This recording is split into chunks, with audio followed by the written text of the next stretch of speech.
Have you ever wondered how your smartphone fits so much power in your pocket? The answer is integrated circuits, or ICs. These tiny chips are the brains behind almost every electronic device we use. From smartphones and laptops to cars and spaceships, ICs make it all possible. They're like miniature cities with millions or even billions of transistors connected together. Think of a transistor like a tiny gate that controls the flow of electricity. By combining transistors in clever ways, engineers create circuits that can perform amazing tasks. These circuits are what allow your phone to make calls, browse the internet, and play games all at the same time. But how are these incredible chips made? It all starts with a simple material: sand. Believe it or not, the journey from a beach to your pocket begins with ordinary sand. Sand contains a special element called silicon, which is the key ingredient in ICs. The first step is to purify the silicon, removing any impurities. This purified silicon is then melted down and grown into a large crystal called an ingot.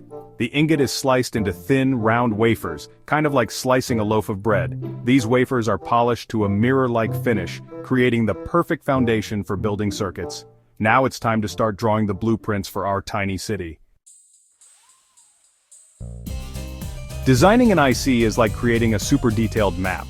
Engineers use special software to draw out every single transistor and connection. This design is then transferred onto the silicon wafer using a process called photolithography. Imagine using a stencil and a spray can to create a design on a t-shirt. Photolithography works in a similar way. A light-sensitive material called photoresist is applied to the wafer. Then, ultraviolet light is shown through a mask, which contains the circuit pattern.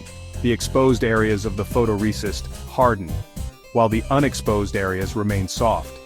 The soft parts are washed away, leaving behind the desired pattern on the wafer.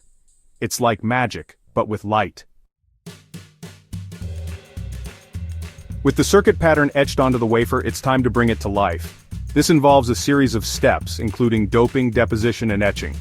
Doping involves adding impurities to the silicon, which changes its electrical properties. This is how we create transistors, those tiny electrical gates.